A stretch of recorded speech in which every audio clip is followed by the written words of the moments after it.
3 أخبار تسعد كل المشجعين نادي الزمالك وجماهيره العظيمة.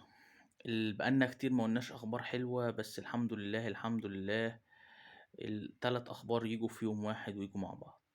الخبر الأول طبعًا الناس كلها قرته وعرفته، قدوم المدرب الكولومبي خوان كارلوس. مدرب محترم جدًا CV كويس. هو ما دربش في أوروبا، ما دربش في أفريقيا، ما دربش في المنطقة العربية. هيبقى الحاجات دي جديدة عليه، بس في الأول وفي الآخر يعني هيبقى العامل الأساسي لنجاح المدرب ده المساعدين بتوعه. ما كنتش حابب إن المدرب ييجي ومعاه مساعد واحد بس. كنت حابب ييجي معاه الطقم الكامل بتاعه. بس إن وصلوا لاتفاق وإن هو خلاص هييجي ومعاه مدرب مساعد ليه، والمدرب المساعد ليه هيبقى أسباني، والمدرب برضه المساعد ليه برضه عمل معاه في كذا مكان، فيعني نستبشر خير بالمدرب وقدومه. طيب، كنت هاطلع النهارده وأقول لك، يعني كنت من امبارح كنت المفروض عارف الخبر وما رضيتش أتكلم عن موضوع الخبر، لإني مش شايف أي بوادر ممكن تنجّح المدرب ده في ظل الإدارة الحالية ولجنة أو مش الإشراف القروي من أمير مرتضى منصور. إلى أن جاءني خبرين أسعد من بعض. الأول طبعًا في بعض منكم عرفوا، هو ابتعاد يحيى علي وأحمد يحيى، الوكلاء الذين تسببوا في كثير من المشاكل لنادي الزمالك والأزمات ورحيل مع اللاعبين ومشاكل في أوضة اللبس، والسبب هو أحمد فتوح. وكل الشكر والتقدير لأحمد فتوح، راجل ابن نادي الزمالك. يعني العيش والملح اللي كَلُه في نادي الزمالك طَمَر فيه، على عكس لعيبة كتير جدًا كَلِته وطفحته وغارت في 60 داهية تاخدها. المهم، يحيى علي وأحمد يحيى الحمد لله بلا رجعة برّه نادي الزمالك. الخبر التالت والأهم اللي ما فيش حد هيتكلم عنه، بس هو يعني حاجة كده مش ما حدش هيتكلم عنها في الإعلام ولا في قناة الزمالك ولا، بس أنا هاقول لكم عشان تعرفوه. بنسبة كبيرة جدًا أمير مرتضى منصور سيبتعد عن الإشراف عن الكرة في الفريق الأول في نادي الزمالك. هتقول لي طب مرتضى إزاي هيسيب ابنه ومش عارف إيه وإيه، غصبٍ عنه الأزمات الكتير حول أمير دفعت للمستشار إن هو يبعد أمير مرتضى عن الرأي العام بشكل عام، وعن نادي الزمالك بشكل خاص، وعن المشهد الكروي في نادي الزمالك في ظل الأزمات والكوارث الفنية التي تحدث للفريق الأول. طيب، قبل ما أبدأ الكلام في المواضيع دي ونربط الأحداث ببعض، أنا عندي تنويه مهم جدًا، جدًا، جدًا، وألا وهو في يوم من الأيام في شهر من الشهور إحنا طلعنا هاجمنا فريرة بشكل عنيف جدًا، جدًا، جدًا، إلى أن اتضحت بعض المشاكل والأزمات اللي موجودة في الفريق والموجودة في أوضة اللبس وسوء مستوى بعض اللاعبين. يدفعني النهارده إن أنا يعني ألتمس العذر لفريرة فيما حدث مع فيما حدث في فترته الأخيرة مع نادي الزمالك. طيب، الوضع الحالي الوضع الحالي المدير الفني الجديد هيجي إن شاء الله يحضر مباراة البنك الأهلي. طبعًا الناس عمّالة تتكلم تقول لك إحنا عندنا مش سوء مستوى في اللاعبين واللعيبة مش quality و. عايز أقول لك بس عزيزي الزملكاوي وعزيزي المشاهد، إن المدرب يقدر يعمل فسيخ شربات زي ما بيقولوا كده، بس تتوفر ليه عوامل نجاح. إيه عوامل النجاح دي؟ الاستقرار الإداري، الاستقرار المالي، الاستقرار الفني. ال3 دول هتوفّروا إزاي؟ استقرار إداري، إن يبقى في لجنة كورة بتحل مشاكل وأزمات. استقرار مالي، إن اللعيبة بتاخد فلوسها ومستحقاتها أول بأول وما عندهمش أي مشاكل.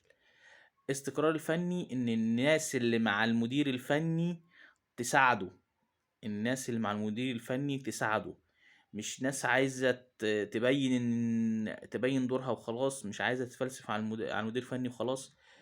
أنا قُلت في أول حديثي إن الجهاز الفني هيحتاج بشكل كبير جدًا المساعدين المصريين اللي هم مدحت عبد الهادي وأحمد مجدي كابتن محمد عبد المنصف والكابتن عبد الواحد السيد، وكلّهم كباتن محترمين يعني بدون كل احترام وتقدير ليهم. دورهم إن هم يعرفوه بالكرة العربية أولًا، الكرة المصرية، وضع الملاعب والتوقيتات و. الحاجات دي هتسهل على المدرب إن هو يخش في الأجواء بسرعة، لأن مدربين كتير بياخدوا وقت جدًا عقبال ما يتأقلموا مع اللعيبة ويتأقلموا مع الجهاز ويتأقلموا مع على الأجواء و.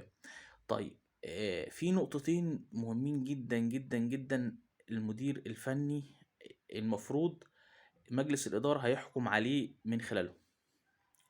أداء أداء الفريق بشكل عام، والنتايج، وخاصة بين قوسين كده تحط كده مباراة السوبر.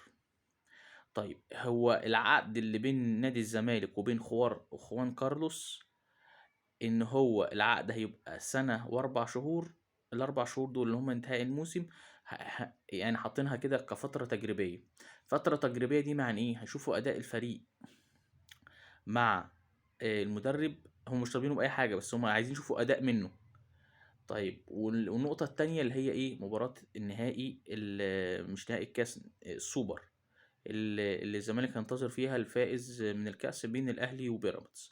طيب بناء عليه هيبدأ الناس تحط وضعية واستراتيجية للمدير الفني، وهم يعني قايلين له كده بشكل غير مباشر ان في امكانية ان انت لو عوزت تضيف ناس في الجهاز هيبقى في اخر الموسم بعد ما نشوف شغلك وبعد ما نقيم ادائك.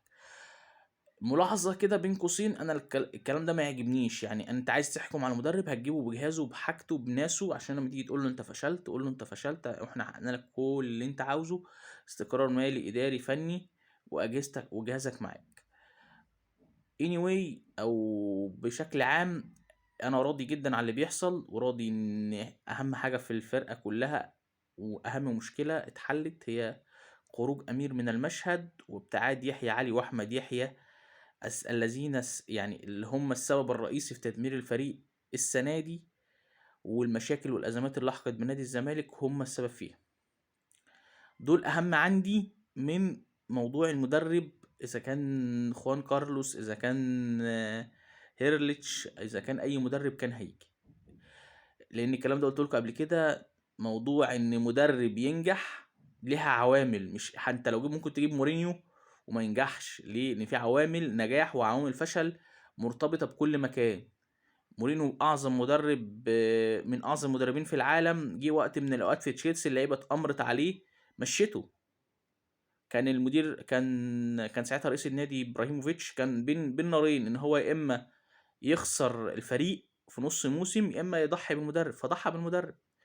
فالمدرب دايما هو الحلقة الأضعف في تكوين أي نادي، إن هما الأسهل حد ممكن يستغنوا عنه هو المدرب.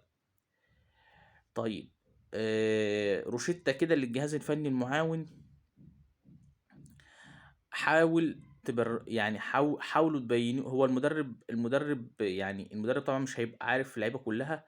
حاولوا تبقوا أمناء وصادقين معاه في كل كلمة بتقولوها له، وتقييمكم للاعبين ما يتمش عن أهواء شخصية أو رؤية خاصة. قولوا الكلام بما يرضي الله. ولازم يبقى في تقرير شامل ومفصل عن أداء الناشئين وأداء فرقة 2003، لأن هو بالتأكيد هيحتاج لعيبة منها للموسم الجديد وتكوين الفريق الموسم الحالي. أتمنى إن الأوضاع يبقى أفضل في نادي الزمالك، وإن شاء الله بإذن الله يكون في الفريق يعود لانتصاراته ويعود لمساره الطبيعي في أقرب وقت بإذن الله.